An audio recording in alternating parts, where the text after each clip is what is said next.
The Force giveth and taketh away. That's the lesson poor Mando learns in the newest chapter of The Mandalorian. The episode's title, Sanctuary, sets up that classic bittersweet trope of all great Western films. The cowboy rolls into a one-horse town, fixes problems only people on the frontier could possibly experience, and becomes beloved. We, of course, know exactly how this is going to end because the Mandalorian is literally a man with no name. At the episode's conclusion, he's ready to ascend once more to the stars and continue following his compulsion to roam. But it may not be all sunsets and solitary endings after all, because the child has been found by one more of the endless horde tracking him, and Sanctuary has been spoiled. We're left again with the Mandalorian and the child in the middle of a wistful departure and no idea where the next chapter may lead. We can gather now that this is part of the point of the series' first season, to keep us feeling as lost and confused as our hero must be, searching his star charts for the next planet to stave off the inevitable.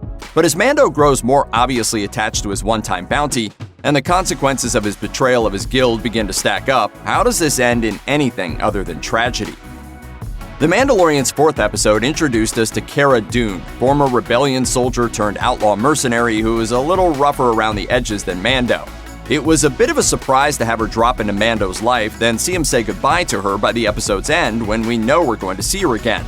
But honestly, that only builds all the more intrigue around the character. Well then, until our paths cross. Till our paths cross. We're pleased to see she hasn't been immediately relegated to potential love interest, and that she might just grow into the role of Mando's actual butt-kicking BFF, provided there are no last-minute betrayals on her part. Mando may not be allowed a permanent home with a white picket fence, but for crying out loud, let him have friends. Cara Dune also provides a really great narrative opportunity, an external foil for Mando's feelings. Up until now, we've had to process most of his emotions purely through his body language, and while actor Pedro Pascal is doing a magnificent job communicating what's going on underneath his helmet with almost no dialogue, the conceit does leave interpretive gaps by its very nature. Mando and Cara are immediately presented as simpatico through the time-honored trope of morally gray characters fostering friendship through fistfights.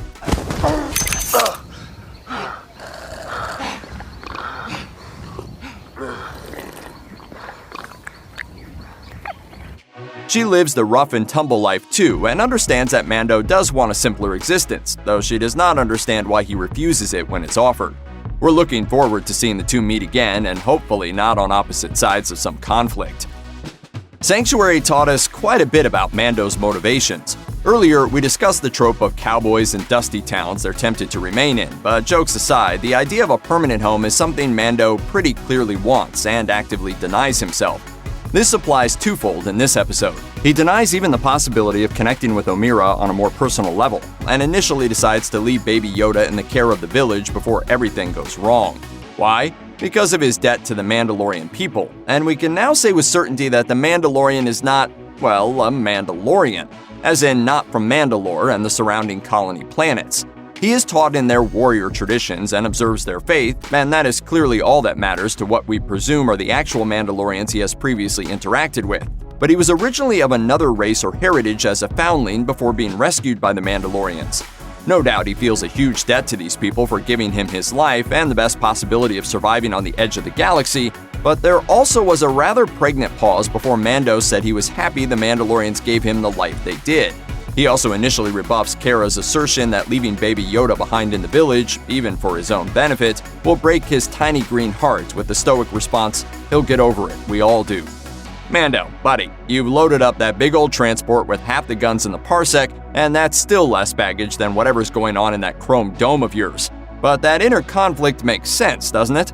Mando wants to honor the gifts he's been given, but if he's not of the Mandalorians as a people and is suddenly feeling torn from the responsibility he has acted under for many years, that could create a pretty significant crisis of identity. He works incredibly hard to be what he is and to live up to the Mandalorian standard. What happens when life tempts him from it? That inner conflict isn't going away because the child is coming with him, and that connection between them is only going to grow, for better or for worse. Check out one of our newest videos right here. Plus, even more Looper videos about your favorite stuff are coming soon. Subscribe to our YouTube channel and hit the bell so you don't miss a single one.